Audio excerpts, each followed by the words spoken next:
to do it, but if you want to put in the chat your name, any contact details and the organisation that you're from, it'd be really nice to just get a sense of the type of people that are attending this webinar and the interest that's taken up. And so if you are interested in connecting afterwards, then the details are there. As Vicky said, please put questions along the way of the webinar. If you have anything come up, put them in the Q&A, and then I'll try and field them along with Vicky's support during the session, and then there'll be time at the end, as Vicky said, to have a bit more of an in-depth Q&A, so hopefully people can get engaged.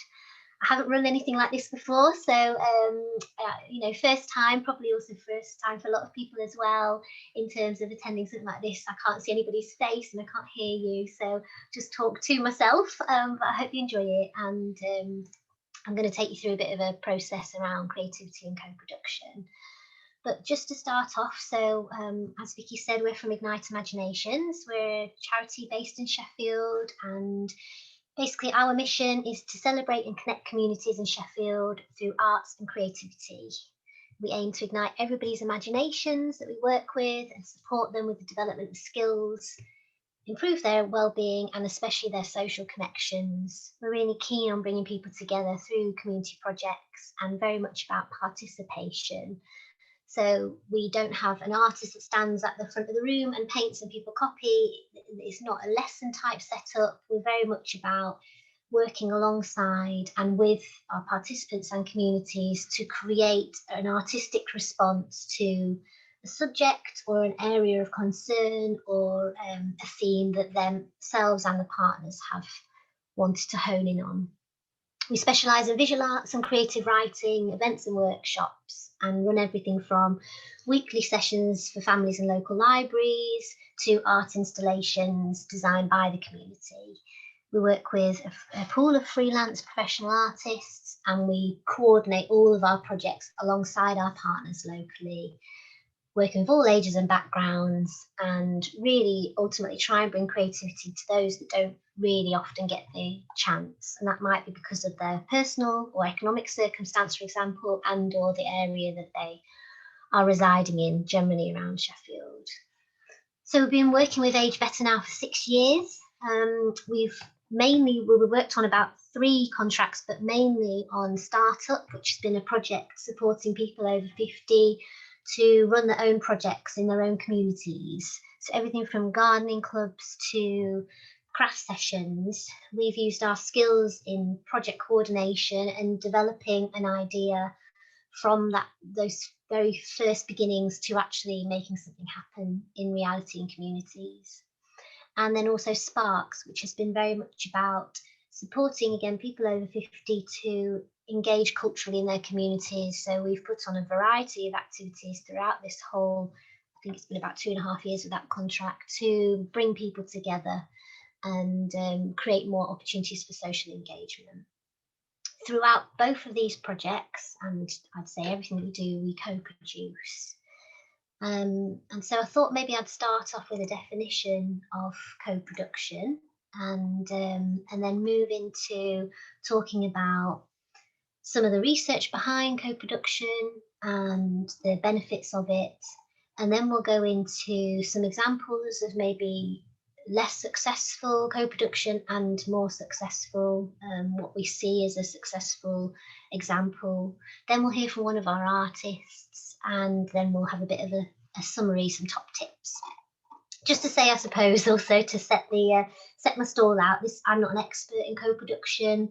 I haven't done this research, but I have led this organisation for the past 12 years, and it's been a really interesting experience for me to think about this webinar, because I would say in a participatory setting, co-production is one of the same thing, and I'll go through that in a bit more detail.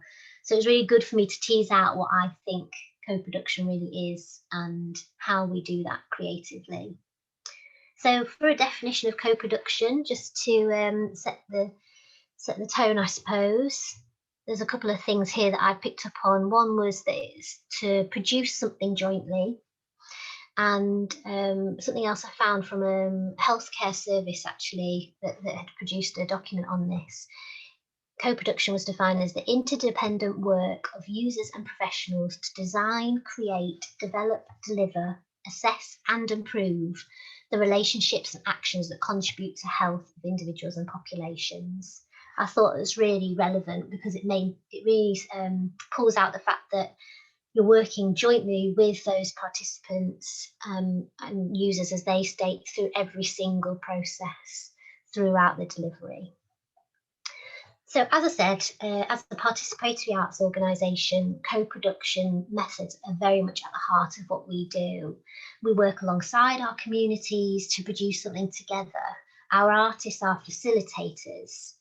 We encourage and support our participants to explore their imagination and creativity alongside one another. So, as I said earlier, I really feel like to co-produce is to participate, and that's where our expertise lies. We can't deliver a successful workshop unless we are very much working alongside and with, in an equal partnership with our participants, to explore a subject matter and to create something. So I've just got a few examples here of bits of research, which I will copy the links to into the chat so you can follow up at a later date. And I think Vicky will also include that in the material that comes out afterwards for the recorded version of the webinar. So you'll get all those links again.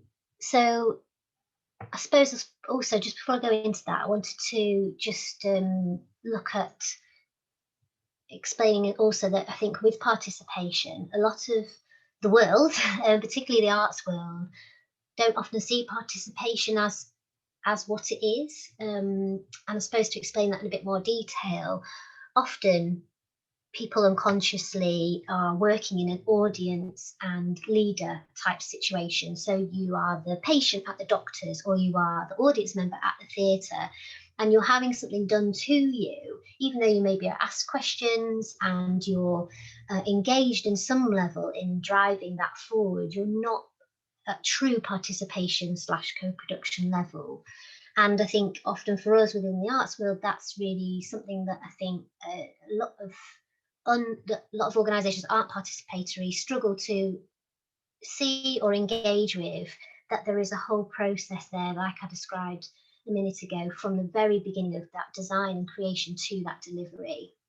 And so we've had to quite out really what it is that we do, especially through our Age Better work, to really showcase the fact that that is very much embedded every day in all the delivery that we do throughout the organisation. So first of all, just go through a few of the bits of research that I picked up that I thought just were really interesting, and hopefully you can follow up afterwards if you're interested. So there's one paper called Education for Socially Engaged Art, and that states that participation is not about achieving consensus, compliance, or compliance with the status quo. It's about provoking the kinds of reflection that can bring about meaningful and transformational change.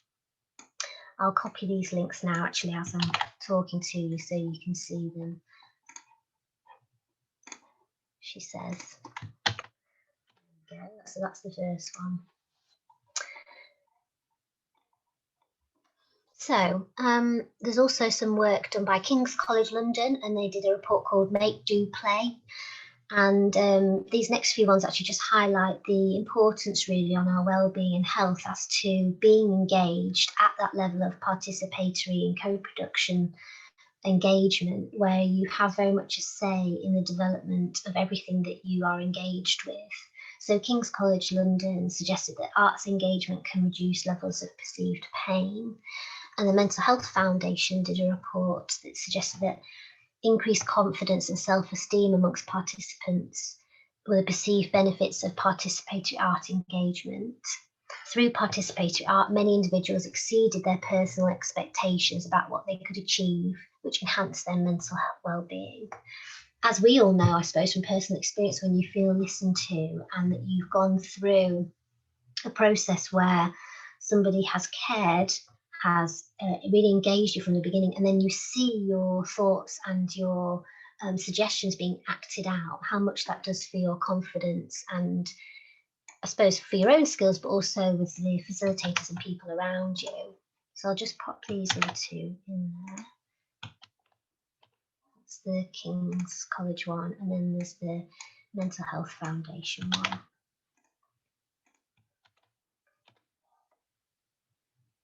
So I just wanted to check, Vicky, is Tim here?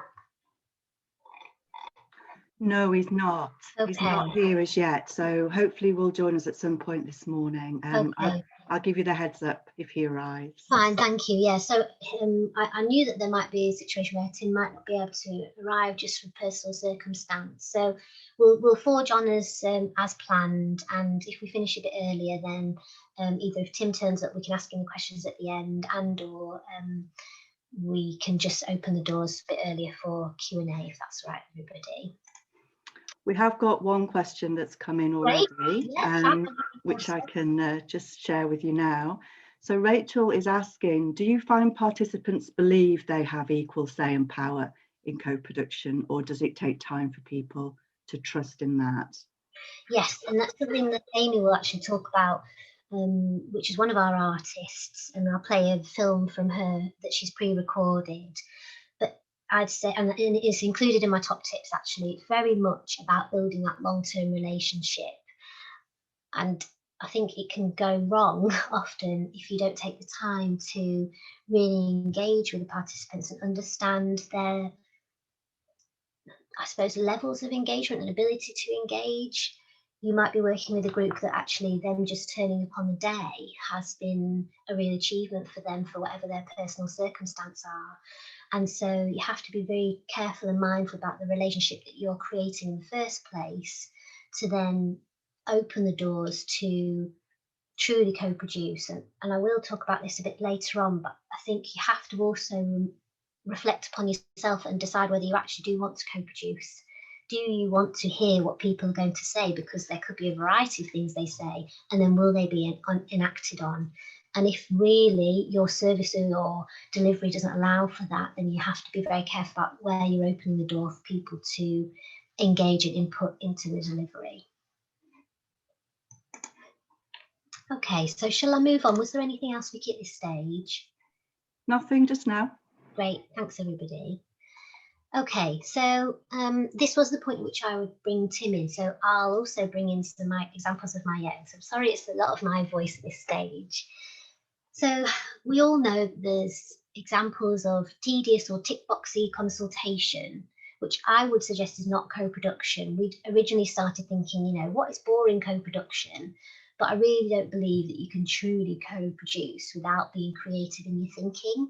And as a CEO of a cultural organisation, I really do believe that we are, as human beings, we are creative, even though you might not be able to feel like you can draw. You know, we are constantly thinking creatively in the way that we go about our day-to-day lives and how we're managing our households and how we're managing our workloads and relationships, etc. We're thinking on our feet and we're thinking of new scenarios. And to me, that's a way of creatively thinking. So I don't believe that you can co-produce without being creative in your approaches. But I wanted to just highlight some examples where things may have not been to their best standard or not thought about in a true co-production sense. Some of you may have experienced questionnaires or paperwork or things where you sort of feel like, okay, yes, I'm just filling this in. I don't really even know where these answers will go or if they'll ever be listened to. And therefore, you're not bought in or engaged in from the very beginning.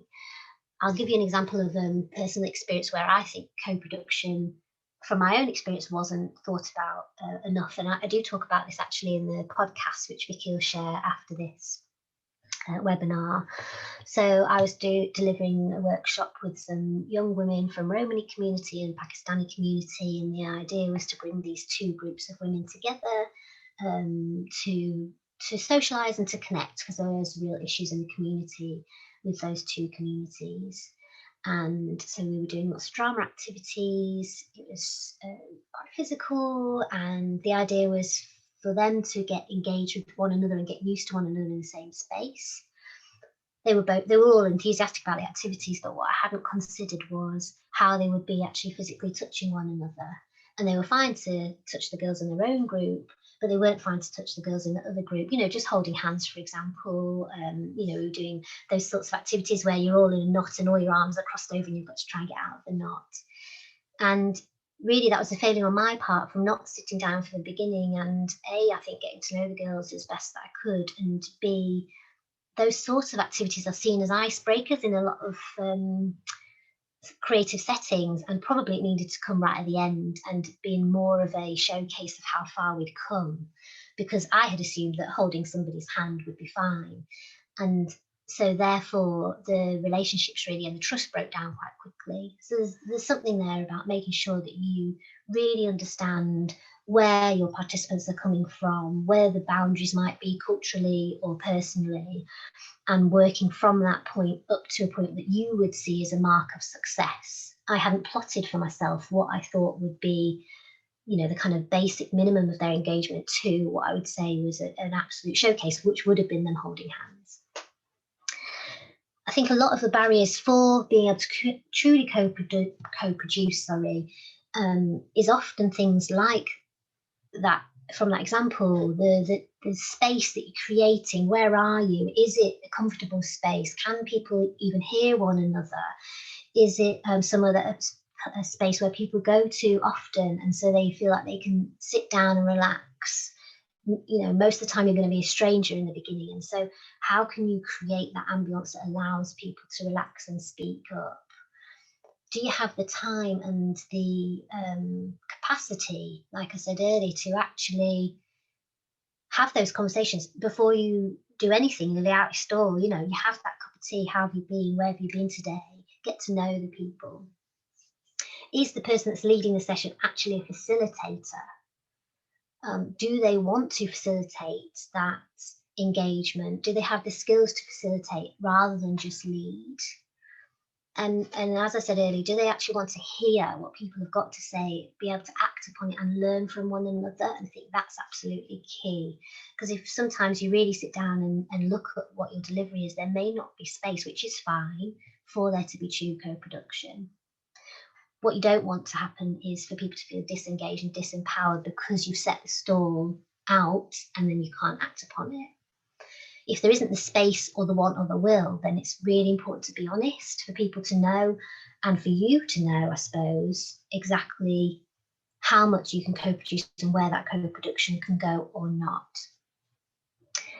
In terms of examples of really good co-production, I'd like to bring in Amy, who's one of our artists. It's a pre-recorded film because she works on this day, and she is also an art therapist, so she's been through that training. So she delivers for us through Ignite as a participatory artist, and then she does her therapeutic work through other organisations.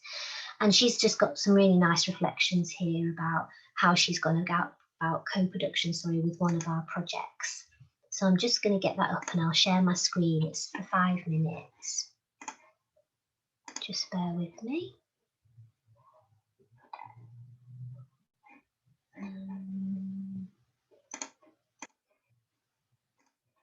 Let's see.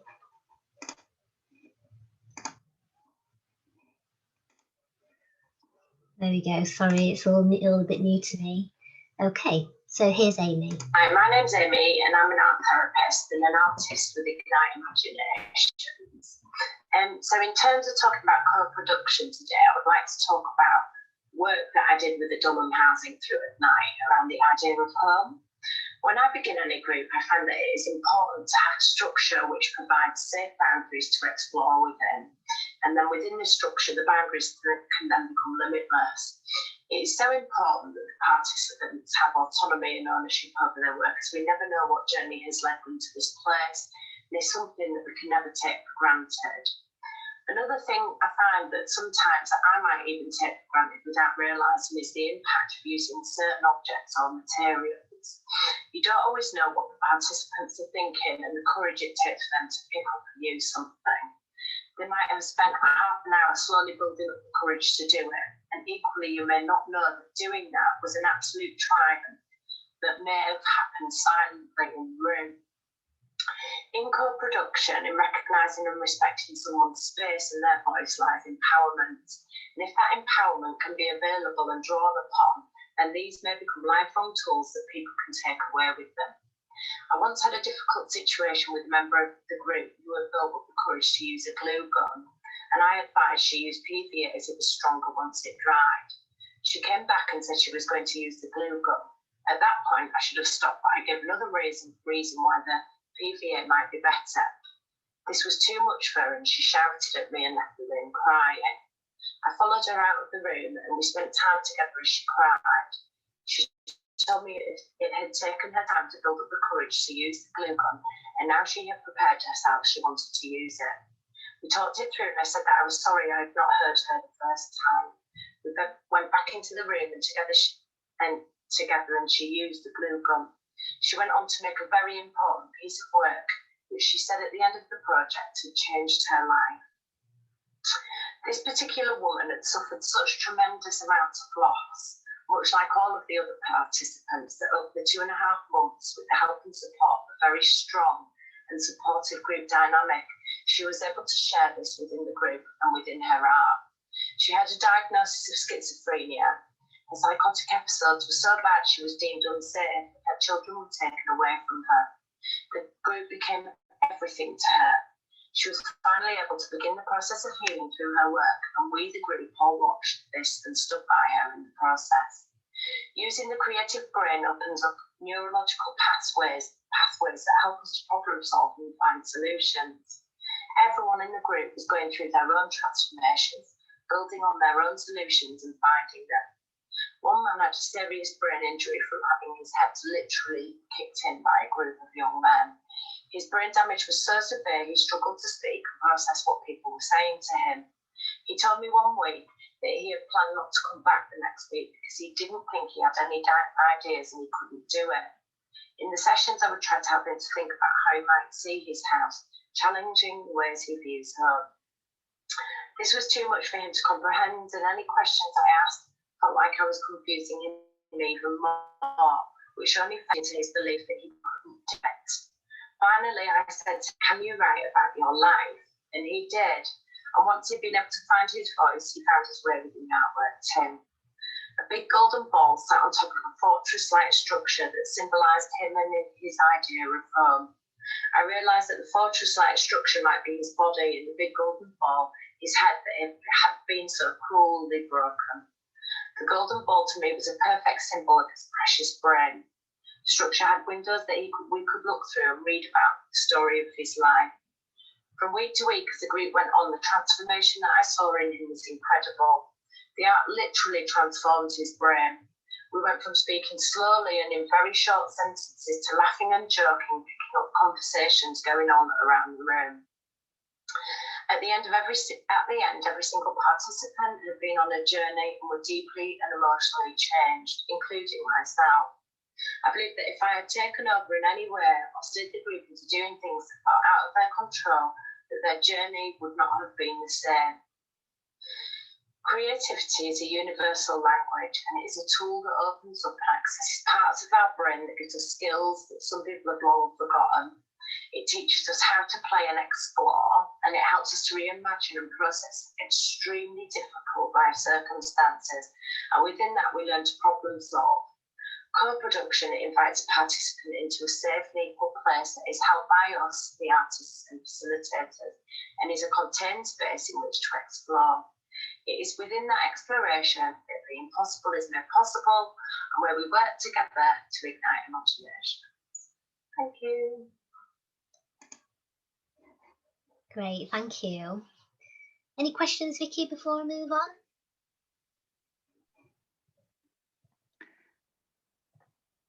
No questions at the moment, Lou, but there is a comment which I just wanted to share. And one of the panelists is saying that I know one thing which is key to all of this is to not take anything for granted, and always ask people how they are doing and accept that people have their own values. And another is to know that you must listen to all views and learn to tap into people's skills and strengths. And it's about really sort of, asking permission as well, I guess. Yeah, very much. Thank you. There's something here as well, I think, about the way, in a creative setting at least, the facilitator is holding that space. The want and the will, like I said earlier, to actually want to co-produce, to hear people, to use their ideas, but then to produce that final piece of artwork in a project like Amy described there. So in the end, they produced 3 heads, large heads that we housed in the Winter Gardens in Sheffield. And you could walk around these heads. They're all decorated very differently. And then you could also look inside them. And that co-production with those participants meant that those artworks came into fruition. The facilitator's role along the way to listen, to engage, to support was also to ensure that those final pieces were quality. And although she wasn't doing and making those structures, she was supporting the participants too. She was there to support with the development of those creative skills and I suppose some of that quality control, for want of a better phrase, where she was supporting and engaging those participants and taking them along a journey to ensure that that piece was something they could say wow to as well. And so, although she's not necessarily leading on creating those art pieces, she's very much using her skills, recognizing that she's the facilitator in that experience, and that's most importantly what they have co-produced is something to be proud of and to be seen and to be showed off. And so that fine line that facilitator treads about not getting too involved versus ensuring that the journey is supportive and quality throughout. So I wanted to just go through some of the top tips before we open a Q&A. I think this isn't just about reimagining your own co-production. The first question, as I've said throughout, is can you do it? Do you want to do it? Do you have the resource, the time, the skills, the ability to actually listen, facilitate, act upon people's thoughts? I personally think it's a real shift in focus and drive for lots of organisations and can have a major impact on the confidence and well-being of your staff as well as your participants. So there needs to be the time and the support to invest in training staff, facilitators, and then engaging participants in an appropriate and safe way. So I've got some top tips for high quality co-production, which is from a paper that's written in partnership with 64 Million Artists and the Arts Council. And I won't drop it in because it looked like some people didn't get it in the chat. So again, Vicky will share this at the end, but it's called Cultural Democracy in Practice. Actually, I will try because I know some people might be looking at it as we speak. So it's just there. Okay, so in summary then, top tips for true co-production, and in my eyes, that is creative intrinsically. First of all, that your leader is a facilitator, that they listen, they coach, and they support people to have a voice. A step before that is certainly that you need to train said facilitator to have their own voice and to be able to use those listening and coaching skills. That there is the agency and the permission, like one of the attendees had just put in the chat earlier, that people know what to expect, as you would in a quite a simple creative session with children in a school, for example. You do your your kind of guidelines, your steps to how we're going to have an interesting and safe session. So it's the same thing. Set your boundaries. Know that the people involved know what to expect, that their words will be heard and acted upon, and that you're willing and have the space to do that. I think we've all been in situations where people have provided their thoughts and feelings, and they can be as weird, as wacky as they come. And I think that's got to be expected and got to be accepted, and for that person to feel valued and listened to. So that goes into the next one, valuing everybody.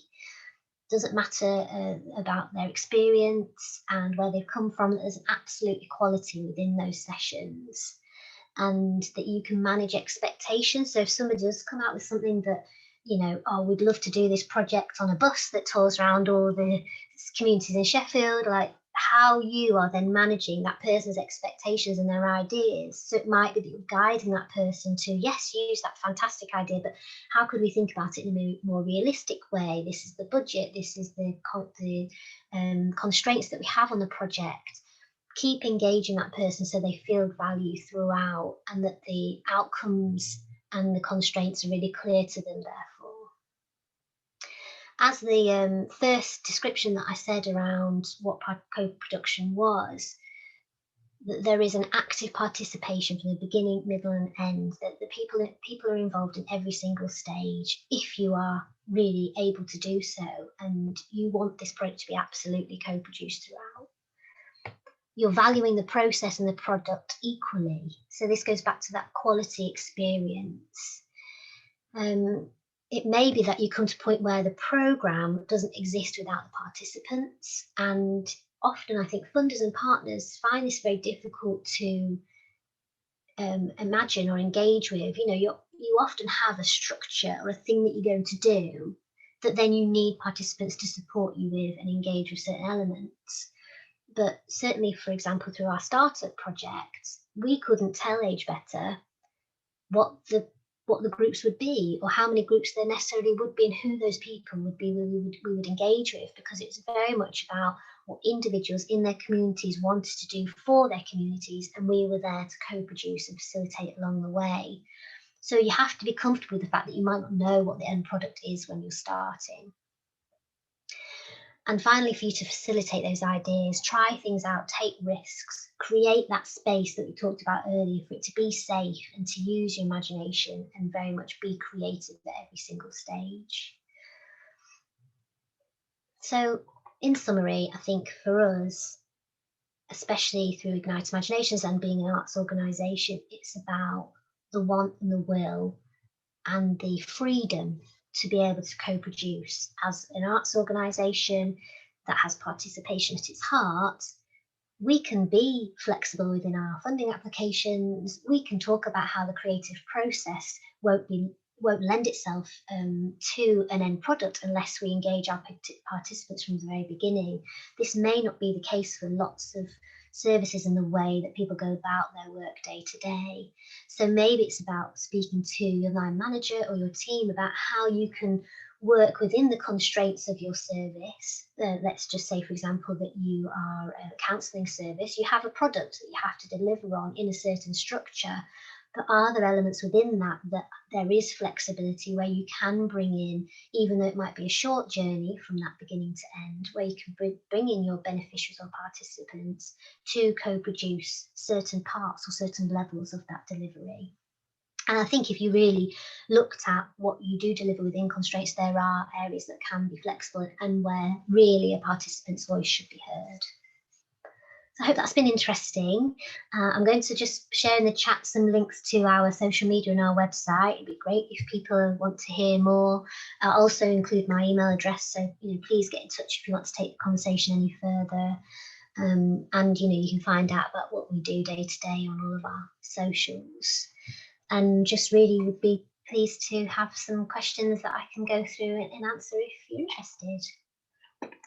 We have got a question that's come in, Lou, and it actually comes from Helen, and she's asking about the training facilitators that you talked about earlier, and for any ideas on where individuals or organisations might be able to access training on this approach.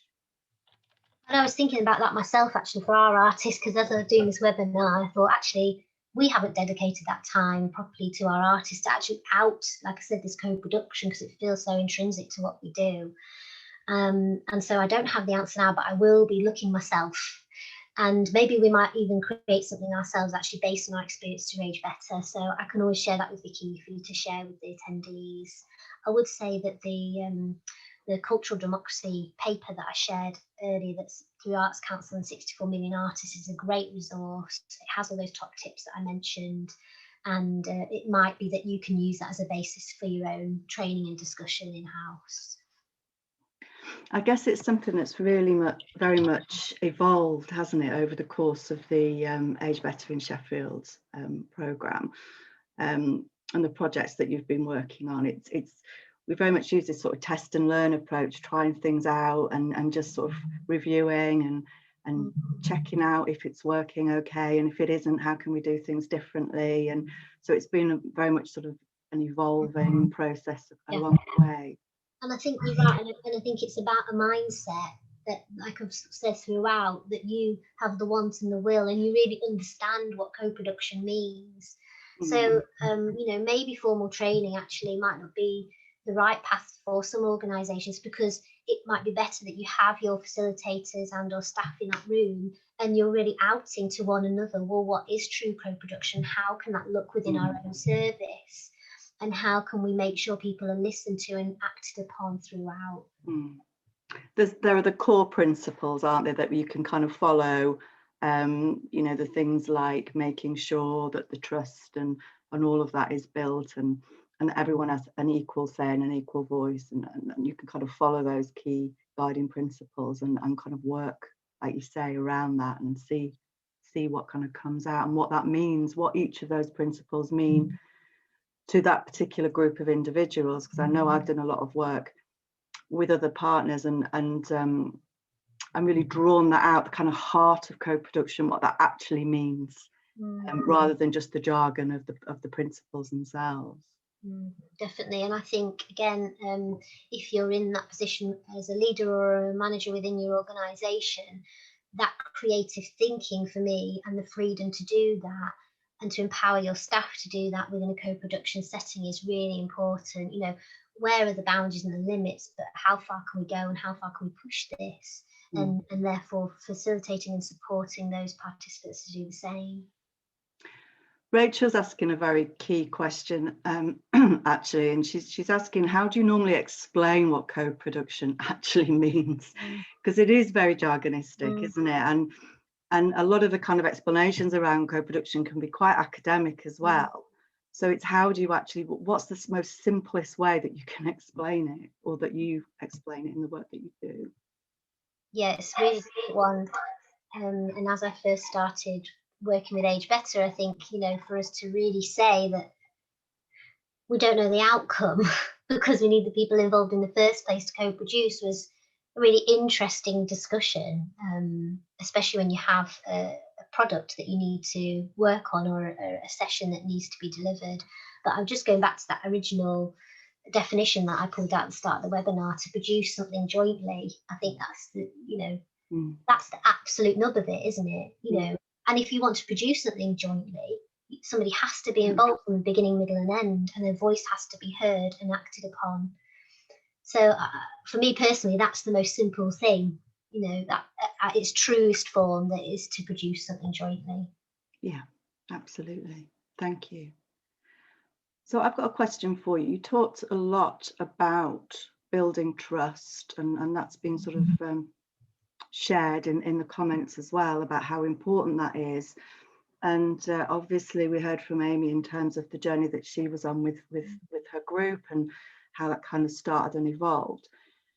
But in terms of enabling people to engage and start to build this process of trust, and start to enable people to interact in this idea of building something jointly together, are there any particular examples of maybe activities that you can share, or any sort of things that spring to mind that might be helpful to people to start that engagement, really?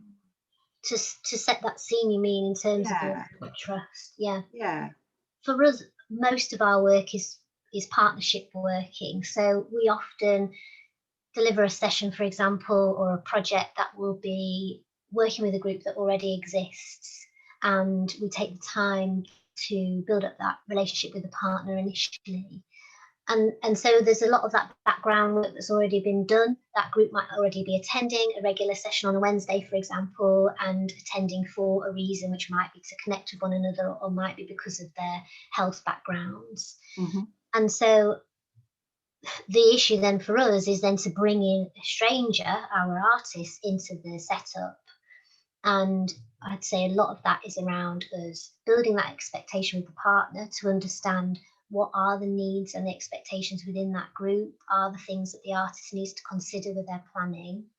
we also then share the plans of delivery with our partner, so they can come back to us and say, oh, you know, maybe you've got that wrong, or actually that would be an area that would be a trigger for some of our participants, for example. So we feel that the basis in the background of our planning, first and foremost, is informed by that partner, and therefore informed by the participants. And then I think personally, you know, creativity is a really nice way to enter a space. You know that you're coming to a workshop that's going to be fun, that's going to be engaging, and from the very beginning, that's setting that tone that this isn't about me leading you, this is about us creating something. And there often is a goal. We don't necessarily know the journey to it, but let's say the theme is hope, or there's always a positive I suppose, context for us to be within that workshop. And so people are already coming with that mindset to give what they want to give. But there's been so many challenges, and I'd say certainly when we're working with groups that have really suffered trauma, and or where language is a barrier, and that's something that we battle with, you know, a lot. And it ends up being that we don't necessarily do the work we want to do with organisations where our artists don't have the languages that are spoken within the group. And so it's then about investing the time in interpreters, and or making sure that the activity is simple enough to be communicated without words, which we've done before with a group of refugee women, for example. And as long as there's examples there that are high quality, that they can see and they understand, then the work can be done that way. Brilliant, thank you. And that is so important, isn't it? Because it's about hearing everyone's voices. So it's finding those ways to make sure that everyone's voices can be heard, and that people can actually participate. It's more of a kind of comment rather than a specific question, but Jackie's just said that she works with adults with learning disabilities, and her group has been asked to help the local council co-produce their strategy around council and health services and how to make them better, which is fantastic to hear. So Jackie's trying to find ideas to make this more creative and not just a meeting to talk about experiences. So I guess Jackie's endorsing kind of what we've been talking about, and maybe role plays or drawing a roadmap together might be a particular idea. Because the subjects can be quite dry, so she wants to make it fun to engage with. So she's saying that any ideas are greatly received, and you're going to be running a workshop for us, aren't you, as part of our co-production festival of learning around all of the different themes that we've been introducing during the webinar series. Can you tell us a little bit more about that workshop, Lou, and just what's going to be involved in that for people that might like to come along? Yeah, and I've actually got a nice example maybe that might just help with that comment, of which the arts organisation name escapes me, but I'll dig it out and then pass that on to Vicky to pass on to everybody else afterwards. But a similar situation, but the children were asked in the local town to present or re-look at the charter that they had for children and young people about how they were caring for and supporting children through the local authority. So it's a similar thing, you know, there's a policy there that's probably very dry and maybe quite meaningless to the audience, and then they are asked to deliver. And so the arts organisation did this huge piece of work, working with lots of children and young people in the area. But the most meaningful thing was that the children presented it back to the council. So the councillors and I think the leader of the council stood at the town hall. There was this massive parade with the children that came along, they were all dressed up, and they presented to them their charter to the council, and it came out on a scroll, and one of the children read it out, and it was in just such lovely, you know, child-friendly language. And basically, I assume saying much of what the policy originally said, but speaking to the audience that it was meant for. Brilliant. That's a great example. Yeah, so I'll dig that out for everybody. But yeah, the workshop there'll be a creative, practical workshop, and there'll be a couple of our artists involved, and very much be looking at those skill sets, I suppose, around how you can drill a bit deeper into that creative co-production and what it means to set out that space and that stall initially, I think, to set one's imagination and creativity flowing. So you know, there'll be drilling down into, I suppose, a bit more of those top tips that I mentioned, but with a practical element and an artist there to support us through that process. Fantastic. We look forward to that. And part of that week that you're involved in as well, there'll be lots of other workshops and discussions around creativity and co-production, and some ideas around approaches that you might be able to make your own and take forward. So yeah, so if you can come along to that week, it's week commencing the 26th of April, the programme we're just finalising at the moment, then yeah, we'd love to invite you along. Well, I haven't got any more questions come up, and we're kind of coming towards the end of the time now. So I just wanted to say thank you so much for sharing your journey with us. And it's really nice to hear it from the grassroots perspective. And we will be sharing a lovely podcast that you've put together with lots of different people within your projects as well, which is a fantastic listen. It's got some really amazing examples and thoughts around the benefits and the challenges of working in this way. So I'll be sharing that with you all, and the various links that Lou spoke about earlier as well. So thank you very much for joining us. Have you got anything else you want to add, Lou, at this point? No, just thank you so much. Keen to carry on the conversation if people want to. Outside of this, I've shared my email address, so happy to talk further. Thank you for listening, everybody. Fantastic. Thanks for joining us today, everyone, and thank you again to you, Lou. Sorry that Tim couldn't be with us this morning, but yeah, it's just one of those things, isn't it? So we do have another webinar kicking off tomorrow on partnership working in co-production for those of you that are attending. If you haven't got the link yet, it's because it's on its way to you as soon as I finish this webinar. So the link will be with you very shortly. If you haven't yet signed up and you'd like to come along, then just head to our page on Eventbrite, Aging Better. And we look forward to the rest of the webinar series and to sharing the programme with you for our Festival of Learning very, very soon. So thanks everyone for joining us today.